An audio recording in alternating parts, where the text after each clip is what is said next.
and that's kind of where I met them all. So Yeah, it's starting to. I mean, it's saying it's streaming now, but I think it's still connecting.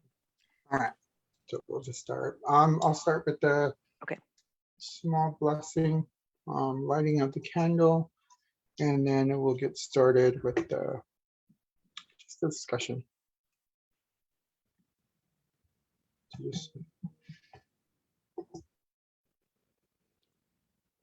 Oh yay, my payment has posted. Hey. As they tell everybody, hey, my payment's posted. I wish I could get that. No, most of the time it's like my payment, your card has been used. So we're good. Are we on Facebook? I don't know.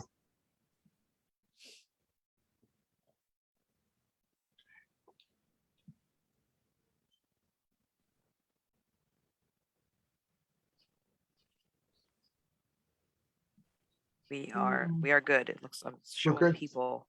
Yeah, sorry, I was on mute. Yep, we got 3 people watching right now. Okay. All right, let's start.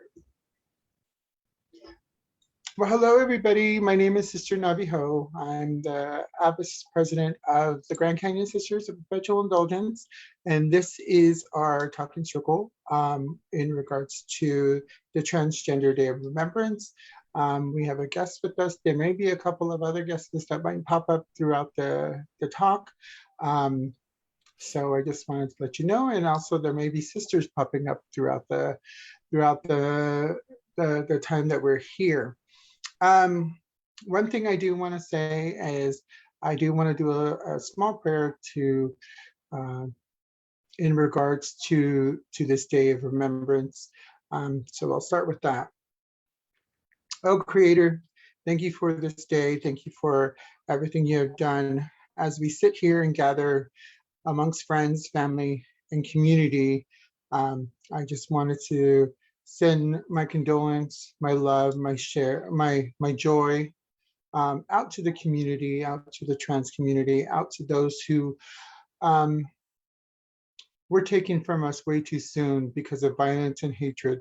I hope that people who see this or people who see other Transgender Day of Remembrance throughout the day, throughout the week, throughout the month, throughout the year, sits and learns and opens their minds to that we can start caring and loving and sharing. With that being said, I praise your name and thank you. Amen.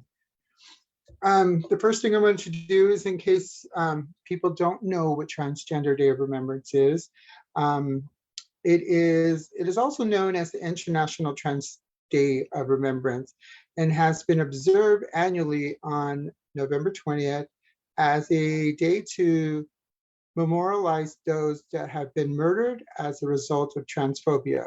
The day was founded to draw attention to the continued violence endured by trans people.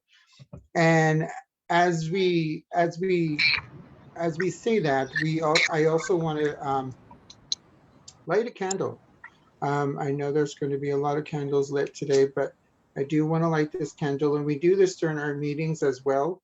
So with this candle, I will keep it burning throughout this whole talking circle, again, to memorialize and show those individuals that have left us due to hatred and violence that we are here, we do love you, and we care for you very much. So with that being said, I do want to introduce one of the persons that I met throughout my time of being a sister. We have known each other for a long time. We've had many discussions over ham fried rice over in Gallup, New Mexico. And she's been a great sister, a great mentor, and a great person. And I'd like to introduce Mattee Jim. So Mattee, if you can just talk a little bit about you and what Transgender Day of Remembrance means to you, and anything else that you would like to share with us. Okay, thank you for having me also.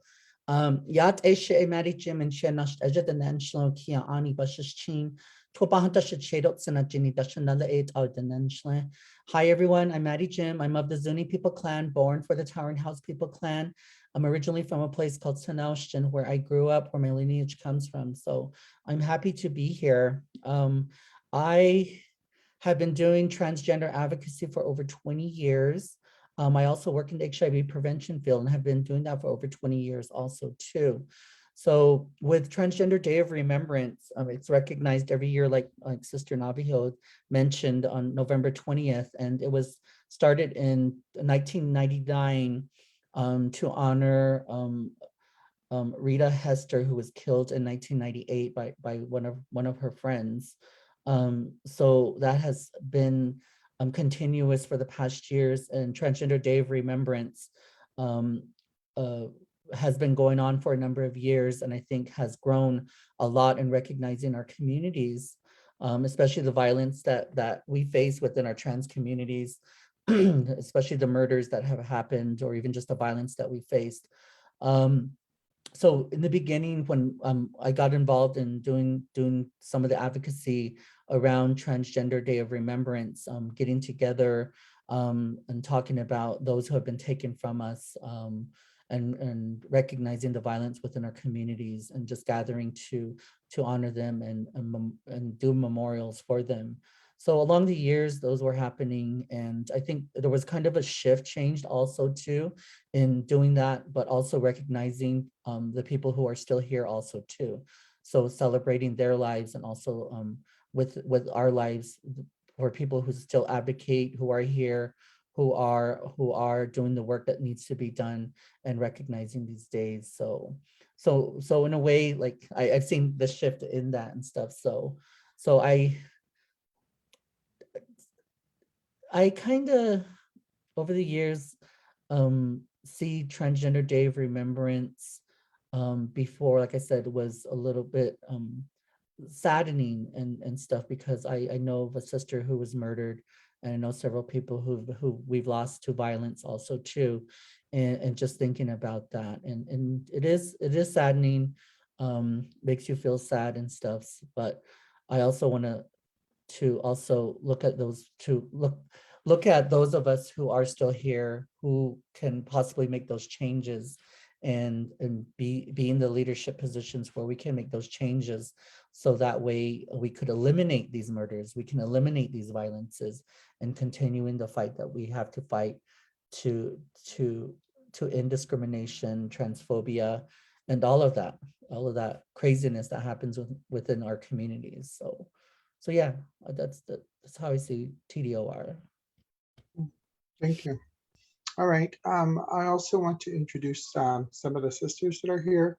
Can we start with Sister Jared? Hi, yeah, I am Sister Jareth. I am self-identified, assigned female at birth, a non-binary / trans-masc person.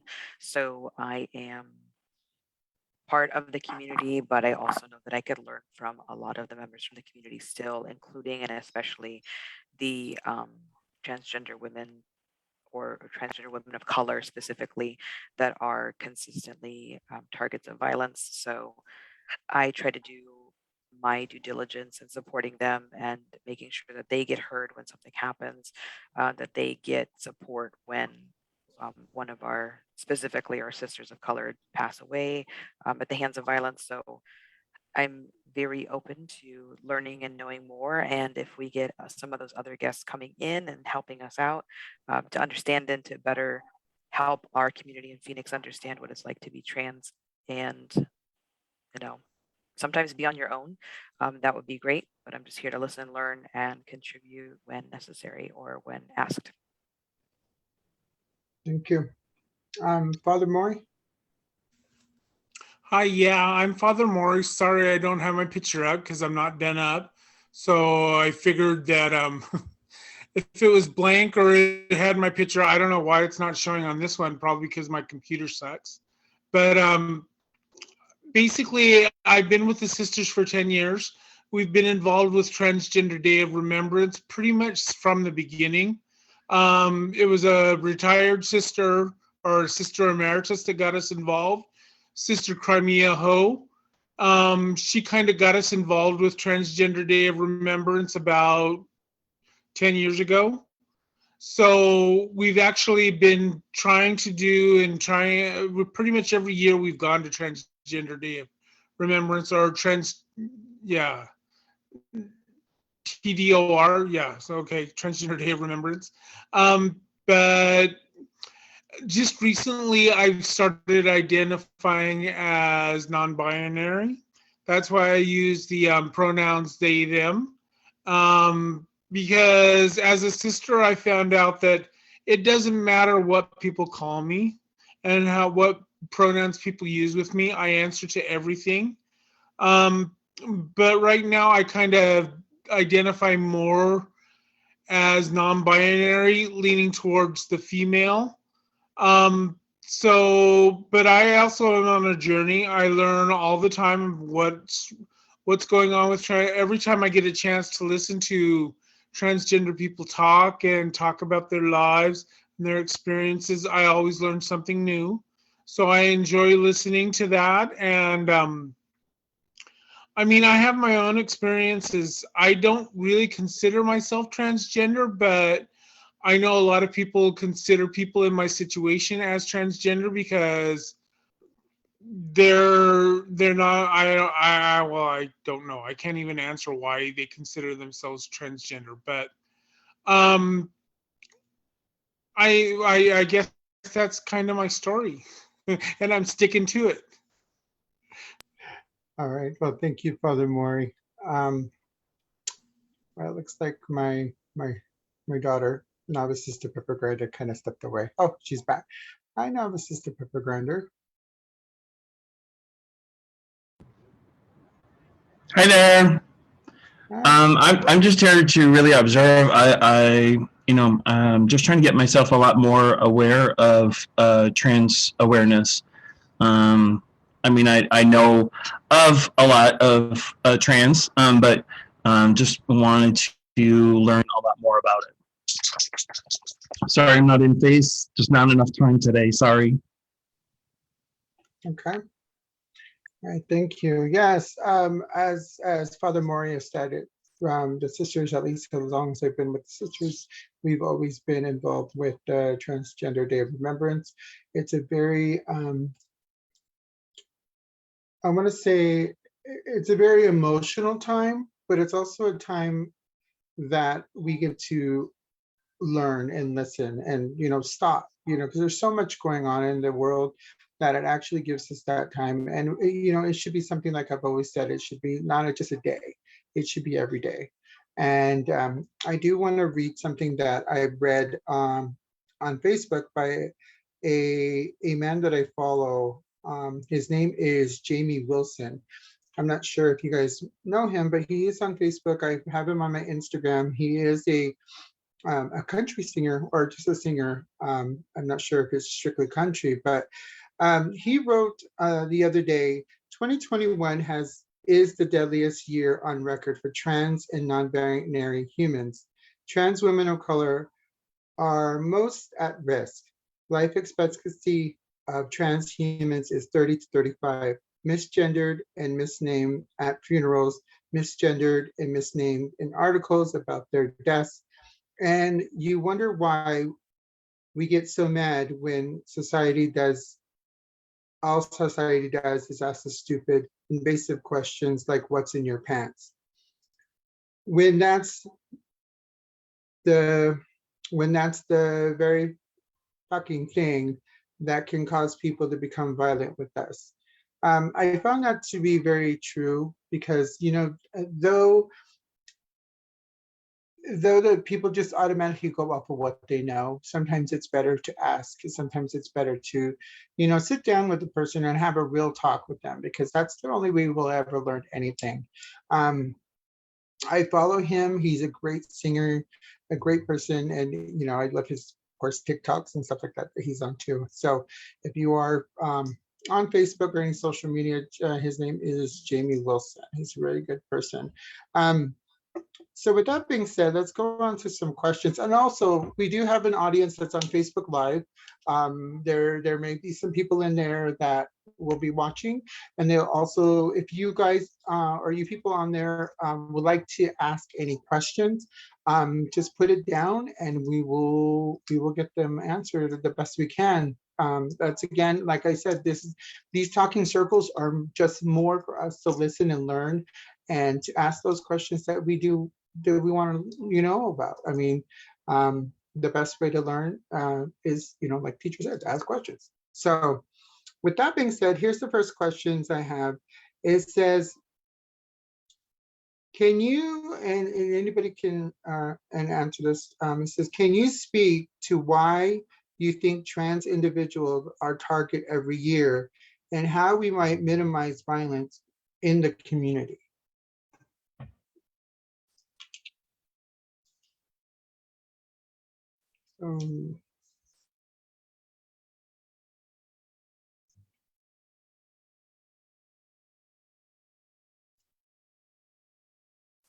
I mean, I'm not a trans person, so, but I would feel that the way to minimize is to learn and listen and educate yourself on this. And it's things like this, like throughout the week, I know that I've been in different Zoom sessions and different videos and different YouTubes and stuff like that, that, they speak their mind. The stories that you would hear from people is just amazing, whether they're young, whether they're old. I mean, their stories are just very important, and they tell you exactly how to act and exactly how to be. And just having that open mind, I feel, would end bring down the violence. What do you think, Maddie?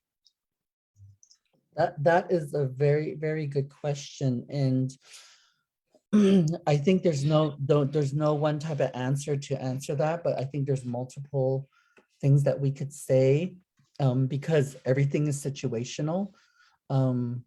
People die to violence in certain ways. It could be intimate partner violence. It could be hooking up with somebody and getting killed, or it could just be out of transphobia, somebody not liking you and hunting you down and hurting you, getting threatened and somebody carrying through with that. So I would say it's situational, and I feel that the best way to minimize that is to really think about safety and how we could practice safety in those sense, in situations where things could happen. Like my personal experience is where, like for me, if I were to hook up with men that I was unfamiliar with or who I thought was a little bit shady, I would tell my friends, send a picture or send a name or a phone number or where I'm going or stuff like that, or who I'm going to be with, just to be safe. And I remember doing this even before cell phones, before we could take pictures and do Googles and text messaging my friends and those flip phones. And I'm doing like license plate numbers or some type of description to make aware of some of my friends who could possibly know. Other safety precautions that could be done is like relationships. If you're in a relationship that is violent and there's an IPV that's going on, making a friend aware of, making them aware of the relationship. And sometimes we keep things secretive. And I think just in society in general, when things are going on in our lives that are very personal, that we don't want to divulge to others because things maybe thought of us in a different way, so we don't tell nobody. So I think just having those conversations with close friends that you can trust and just get feedback from them and just making them aware. And like I said, this is a really good question that it's hard to answer because everybody's different. Everybody has a different mind frame and how we address our behaviors, how we think and make decisions in our lives. So my only answer to maintain how we can minimize that is to practice the safety in a lot of things, not in our minds and our hearts and even for our bodies. So yeah. Does anybody else want to share anything? I think like what you said, um, about the education. I think that's a huge piece, right? So I think this is just my personal opinion. I'm sure there are statistics or data or something that backs this up, and or maybe backs up another theory. But I think that people are just very scared of what they don't know, and because they don't understand, maybe as cisgender individuals, what it means to be trans, then as soon as that information is divulged to them that you're trans or non-binary or something, they may get upset that you like duped them or you tricked them, or you're manipulating what you look like for whatever reason, and that hurts them, or that makes them feel like a fool. And sometimes that, because they're not educated on, this isn't just like me dressing up and playing dress up to just to pretend or to fool you. This is me being my authentic self. They don't know that, and so they take it offensively. And I don't know if you're familiar, but there is like I don't know exactly, I don't remember exactly what they call it, but like the scared gay defense or the scared trans defense, or like basically courts are saying, they're upholding this, that if you were scared that somebody was trying to like quote unquote trick you into believing that they were a woman when they were assigned male at birth, for example, like maybe a sex worker or something, and the John or the person that was hiring the sex worker was unaware of that, that's very dangerous for that individual. And a lot of times those Johns or those propositioners will enact violence on those women, and then that might result in the loss of a life, unfortunately, or like severe beating or battering. And so then the court says, oh yeah, well, this person didn't disclose the genitalia they were born with or whatever, and then that person is allowed to go off free with like a fine or like no charges. And that's just really frustrating, and kind of an evidence of like how the system is skewed to protect the people that are scared, that don't have the education, instead of the people that are trying to live their lives. And so I think really the education is the piece of, this is who I am, this is what I'm trying to show to you. It's not to hurt you, it's not to manipulate you, it's just me being myself. I think more people would get that, and they would be like, oh, okay. And of course there are some people that are ignorant, or there's still violence happening, but I think that we could minimize how big that group is by taking away some of that ignorance and taking away some of that lack of education by doing our job and educating. And it's not just us, like it's obviously not just on the people that are a part of the community, but all of us that understand the community as well, to support each other and to push that narrative as well. Yes, I definitely think so. Um, let's see, one of the questions is from Pepper. It says, why is there such violence against transgender? Is transgender not as accepting as being gay is now?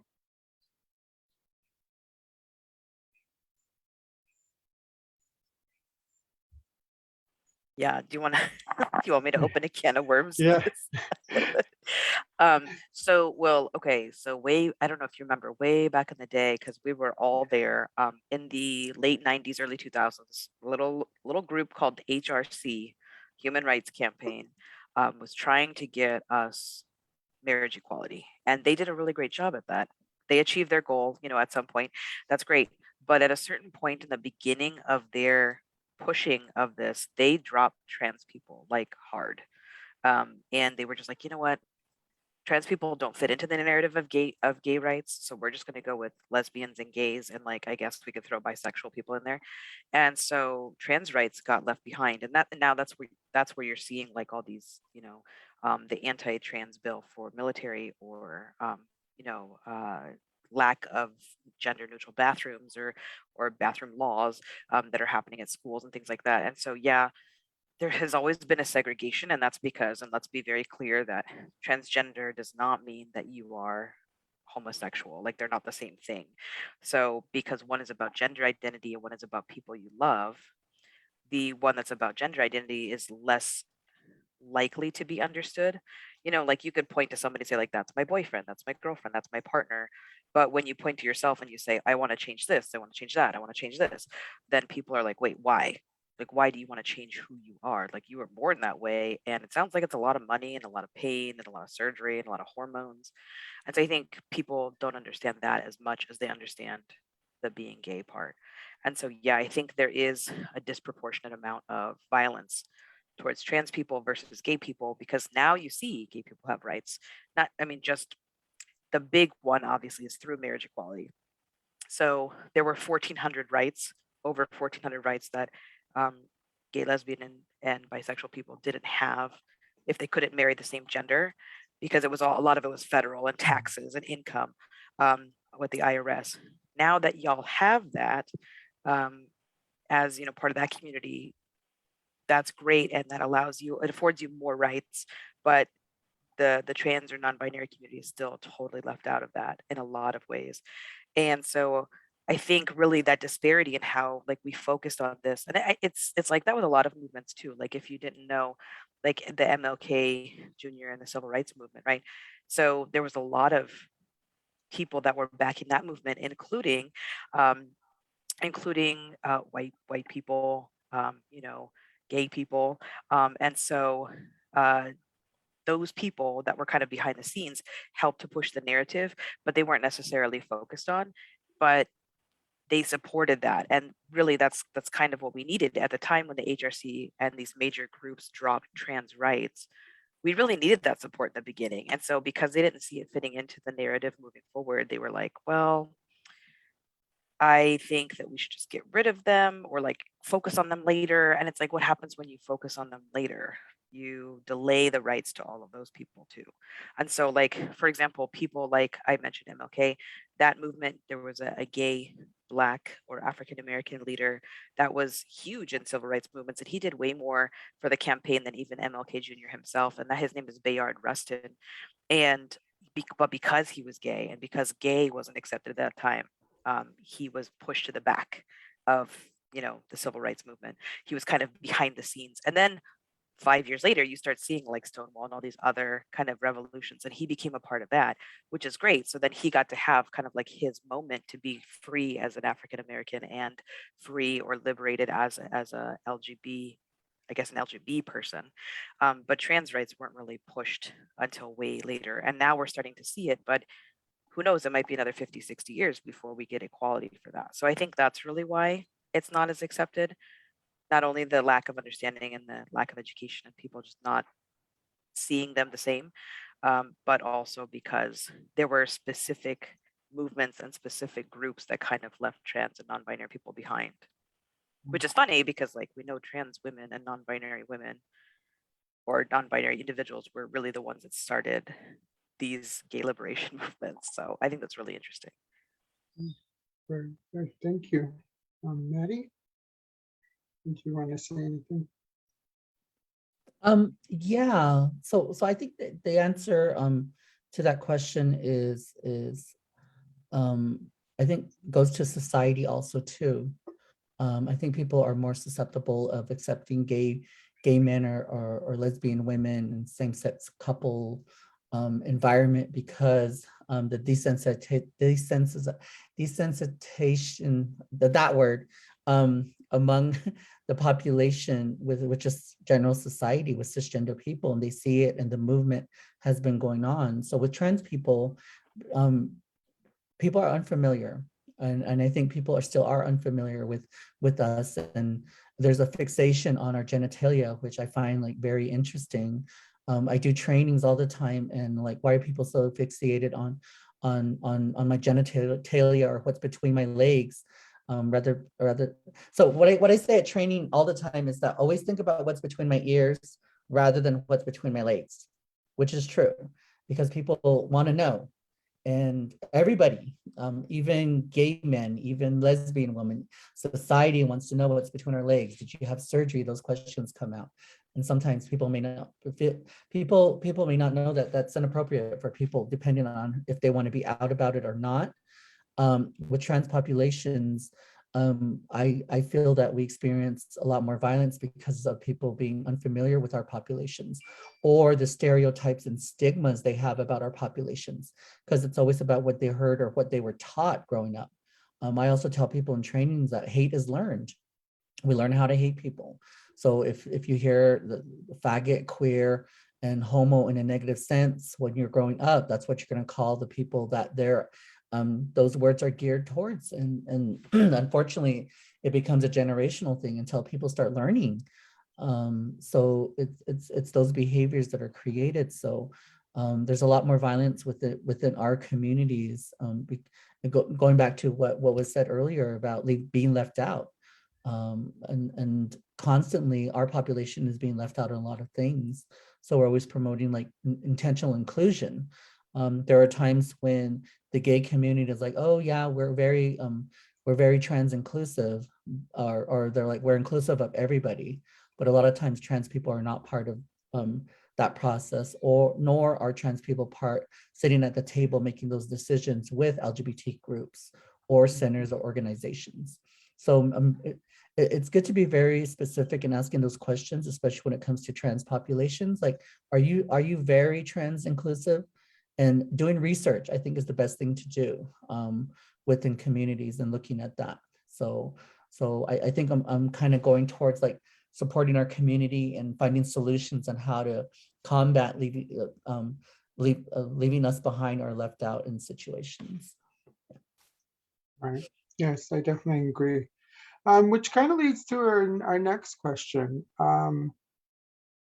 It is, as allies, how can one build a more inclusive and safe space for trans people?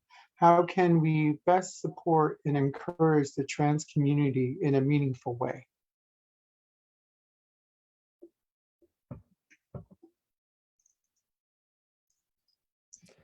I would always say educate yourself, do your homework, learn about our community if you're not familiar with it. And as allies, listen to us and what we're saying. A lot of times it's kind of interesting, like when somebody who's trans is telling their story or telling people like what's going on, or they're giving solutions on how to work with us. A lot of times that goes over people's heads. So really listen to what we have to say and taking it to heart, rather than say, okay, I hear you, and just like plug along. So a lot of times even that is a hard process where we're not heard sometimes and dismissed at times, even though like, okay, they ask you a question like, what do you think? And you're giving your opinion, or sometimes you're either interrupted or they change the subject, or they say, okay, we hear you, and that was it, but nothing's done. And we see that a lot of times in policies, and we see a lot of that in things that are being changed, or looking at how we want to change things. So I think as allies, I think really being a true ally in having that change and advocate for somebody who is trans identified to be at those tables when we're missing. And a lot of times we're not at those tables where we make those decisions, or don't just use trans people as tokens, because sometimes that could happen. We could be tokenized and stuff. So don't be tokenized in that sense where you're just using a trans person to fulfill a number, or fulfill that, oh, we have this person on here, but to actually give them a voice to make some of those changes in the advocacy that's being done everywhere. Anybody else want to say anything? I think that that tokenized piece, the being a token, is huge, and it's not just for trans people, but it does come across for it, like any minority people. I mean, that affirmative action thing, right? People are like, "Oh, we don't have one black person, and we don't have one trans person, we don't have one gay person, so we need to go collect them." And it's like, no, you're just doing your due diligence for whatever, company rules or whatever you have, but like really listen to those issues from those people, and don't just go and try to find like the most stereotypical person you can, right? Like find somebody that really knows their ins and outs about the community, and not just be like, well, this is the most stereotypical, like, I don't know, I guess like flamboyant gay man I can find. So I'm gonna, pick him and choose him and add him to our, new team or whatever for work. I see that happen all the time. And I also see diversity and inclusion as like this broad statement that a lot of companies, a lot of organizations have, but they don't really care about diversity and inclusion. They just kind of collect people to say, oh, we have one of each. And like, if you're not really listening to those people and taking that on and making policy changes, you're not super doing your job. I mean, you're not, you're not. So just I would like to, I know that we're not speaking to probably corporations or anything right now, but I would just like to say, like, if you have any influence in your organizations or, in your committees, to try to have some sort of support for those people when they do join a committee, when they do join a group like that, to bring that, not only welcome them to the table, because that's one thing, right? But then listen to them and enact policies that are going to reflect what they need. Yes, I totally agree. And actually, you bring up a good point. As I work for a major bank company, and they had a whole week of transgender awareness, and they had classes, and they had talking circles, and then they had panels, and I mean, just to see that kind of stuff things go on in companies is it's very nice to see, because it also, like I said, it all stems back to education, and those that need to be educated, or even those that just want to be educated, because that's the first step, I feel, as an ally, is standing up and saying, hey, I have a question, or hey, I don't understand this, can you explain it? I've done that with a number of people. I've been in the community for a long time, and just like everything that happens in our lives, things change, things evolve, things do different things, and each person it feels different about certain topics and subjects and stuff like that. But just having that open mind and being that, like I think one of you guys said, just asking questions and actually just listening. The biggest thing is our world is so filled with many things, and half the time we're so busy, we're just like, yeah, yeah, sure, okay, great, but we actually just don't sit there and just listen and take the time to just listen to someone talk. I mean, like I said at the beginning, there was so many Zoom meetings and talking circles and panels and stuff that are, for people of color, for Native Americans, Indigenous, trans individuals. It was just amazing to hear. I know I have a lot of Navajo friends and other natives that are here in Arizona, but it was nice to hear the different stories from other tribes and other people that are on this island with us, and just you know just to hear their stories is amazing. I think that's the biggest thing that I take as an ally, is I sit there and I listen. And of course, I ask questions, and sometimes it may be an inappropriate question, but as long as that person is able to tell me, you really shouldn't say those kind of things, or what, that's kind of private.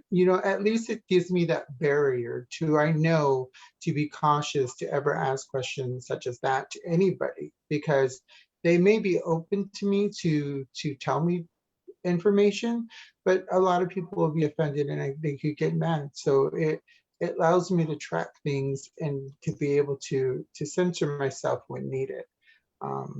So I definitely feel that as, and being a part of the sisters, we have many trans individuals that are in our group, and learning and growing alongside them it is an amazing feeling, and that goes for any organizations that I'm a part of and it just makes it a beautiful thing. Yeah, so Father Maury and Novices of Pepper, do you have anything that you want to say? Well, I just wanted to say I mean, one of the things that helped me learn was a transgender sister that we had, Sister Mischief. He was the one that kind of I could go to, and he would answer questions. Unfortunately, sometimes I probably did ask those inappropriate questions, but he was very open in answering those for me. So I'm very thankful for him. I mean, he was one of my big sisters in the sister community. Unfortunately, he has moved away, but I think even here in Phoenix, he was a huge advocate in the trans community here in Phoenix. And I mean, I wouldn't know what I know about transgender people if it hadn't been for him. So I'm very thankful to him, and I'm very thankful that he was so open. And thankful that he was so open for those inappropriate questions, because that's what helped me learn and helped me understand, okay, this is what you say, this is what you don't say, and stuff like that. So, I mean, being a better ally, I think, is having a friend that you can trust, that you can go to, that's not going to be offended by those questions that you have, and asking those questions. I mean, that's how you're going to learn to be a better ally, is by asking somebody who is in the community and knows exactly what you should say, what you shouldn't say. And I mean, because I know one of the things that when I was taking classes at ASU, there was a major portion in that class that was about transgender people. So I was able to go to Sister Mischief and ask him what was going on, and ask him the questions about the things that were going on in class, and he was very open. So I think that really, really helped me. So I think if you want to be a better ally, just get you somebody that is going to be a friend and will answer questions that you have, and that's how you become a better ally, is by asking your friends that are transgender about the questions that you have about the transgender community.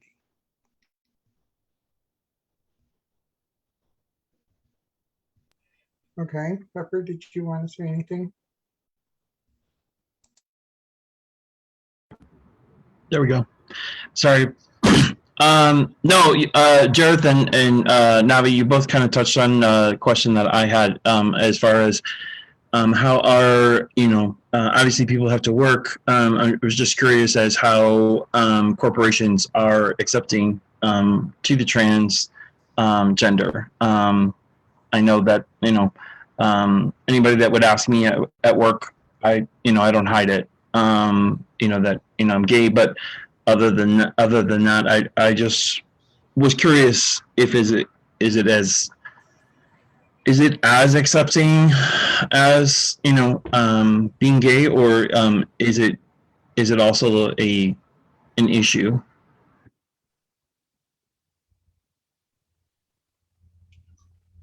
Yeah, I think in a professional world, it's a lot harder.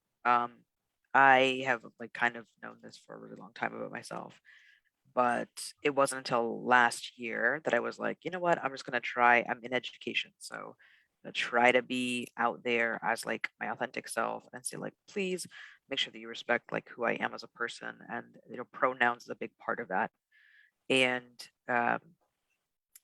to be honest, there were like 3 or 4 people that were like, "Yep, I get it, and I'm on board," out of like the 60 or so people we had at our school, and the others were just like still using the same pronouns, which I understand. Like you know me as this, and I understand that, totally get that. I know there's a lot of people that go through that as you're changing. Like other people have to change with you, and there were a couple times when other coworkers had called out some of those coworkers that weren't being inclusive of, or like trying to be respectful of pronouns and things like that. And some of them were like, "Oh gosh, yeah, I'm sorry, I apologize, I'm gonna do better," and then some just never applied. And so, I mean, just like anywhere, I think you're gonna see that the workplace is a dynamic and sometimes scary place to be, especially if you're in a conservative field. Like the medical field and education seem to be pretty conservative. I don't work in a medical field, but I have lots of friends that do. And they're like, I can't even show tattoos. And tattoos have been accepted widely for long periods of time. I mean, I know there are still some stereotypes about tattoos and what they represent, but that's just interesting to me. Tattoos, piercings, like any kind of body modification. And of course there's like gender, like misogyny, like gender inequity and things like that. And then this year, going to a different position in a different job, I have found that way more people are inclusive. They are purposeful about their choices in how they address me and the pronouns they use and all that. And then they are also very good about putting themselves out there, using their own pronouns on their signature or in their emails or whatever, so that people know who they are. And that normalizes sharing of pronouns. And everybody that's made a mistake has reached out to me. So it's amazing that different places have different environments, and so you have to really find that environment.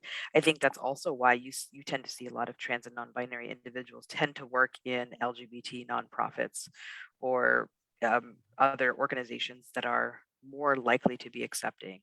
It's really hard to be out as, like, let's say, like a non-binary person in the medical field, or in let's say, like being a lawyer. Like, how many people are going to be like, oh, my lawyer is Mixter Castillo, or like whatever your last name is. Like, not very many people refer to you with those honorifics in a profession like that. And so it's really hard. You have to find that environment, but also feel safe to do so. Those are the two things. So I think professionally, it's a different world for sure than your friendship circles or your community.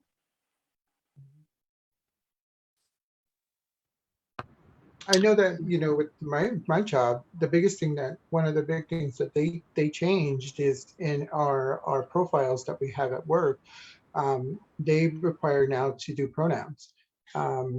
And I think that's a very good thing, and because those actually transfer to our Zoom that we have at work too. So our names and our pronouns get published every time we do a Zoom of any sort. And I think that's a very good way. And you know what? And there's a lot of people that I thought would never do the pronouns or anything like that because they just are too conservative. They wouldn't do that kind of stuff.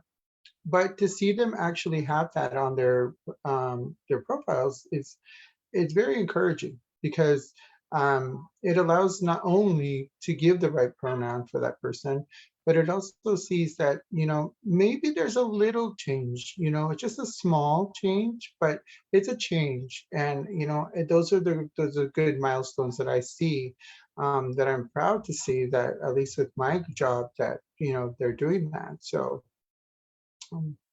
Maddie, did you want to say anything with that? Yeah, so in the professional realm, I totally agree with what was said earlier. When we look at, I'm kind of looking back, like the progression of professionalism or looking at work. I remember at a time where you hardly saw trans populations in leadership positions, or being supervisors or executive directors, or running their own organizations. And now we have plenty of people who are coming out and running their own organizations, or being a part of organizations that are making changes. Like I actually work in a clinic where I'm out. I am who I am. I'm totally willing to educate anybody and everybody. But there are those little stumbles that people make. And I think it takes just time to do that. We just implemented an LGBTQ training before somebody starts to work. So that's part of the orientation. Is sensitivity training also too. So that's awesome. We also started a LGBTQ committee within our organization. So we haven't met in a while because of the pandemic, but it's good to hear that we have something where we can discuss changes, or what changes need to be made within an organization. And I think organizations are not going to be perfect. There's always going to be something we need to work on, or something that we need to improve or make better. It's how we take that approach, and also the support that you get in making some of those policy changes also too, I think is a big part of that. Pronouns have been a big step in a lot of things, especially with Zoom meetings, putting it on your badges, even wearing pins that have pronouns and stuff. I know, like when somebody gets hired at our organization, on their name badge, they put their pronouns on there. So that is awesome. And also having coworkers who identify with the populations, because I've had staff members and who have been non-binary, other trans identified coworkers. We even have gay coworkers, lesbian coworkers who are out and stuff. So, and a lot of times when we do education too, like for me, I'm very out. Like I'll tell you about everything. If you want to know about how I have sex, I'll tell you that. But the thing to know is that not all trans people are going to do that.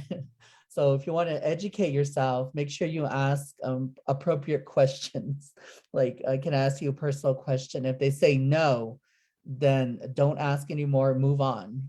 Maybe you can ask somebody else. But a lot of times, like for me, I'm very bold, I'm very out. And my things, I want to educate people on anything and everything that they want to know, but not all trans people are going to do that. So always remember that everybody's individual. And there have been a lot of policies that are being looked at, and it depends on what professional setting that you're in, because it could be different in like a fire station setting or a police squad or other places of employment where like maybe a lot more education needs to be done, because we've had plenty of calls where companies use the wrong pronouns, or they are very uneducated about working with trans populations, that it's being requested where somebody can come in and do a transgender 101 type of training for their coworkers or for the staff or the company, so that they're well aware of that. So I think there's progress that's being made within work settings, but I think there's more that could be done and has to be done. Thank you. All right, so as we're getting close to the top of the hour, I do want to end with this one question. It says, where's the most help needed and how do you get involved? What are the organizations that you know of out there where I can volunteer?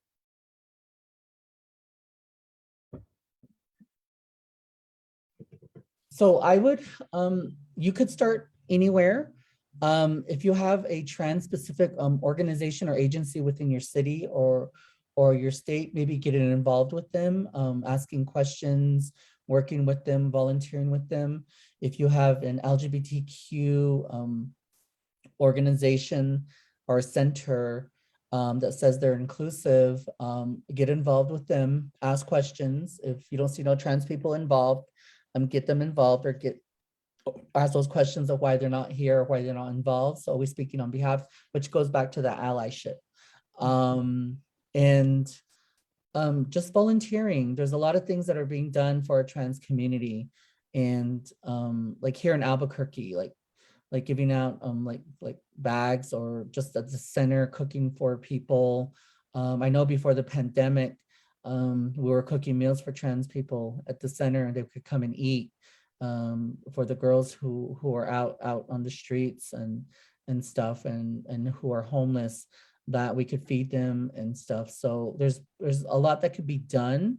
It's just taking that initiative just to do it and start doing that. And if you feel that something needs to be done, or you think something needs to be started, do it and include somebody of the population, or possibly asking around, hey, you want to do this? You want to tag team on this? So I think getting people involved in an initiative can really like get people going and stuff.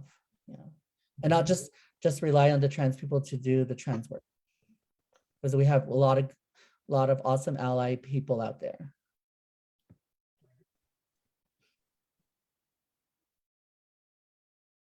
Jet, do you have anything you want to add?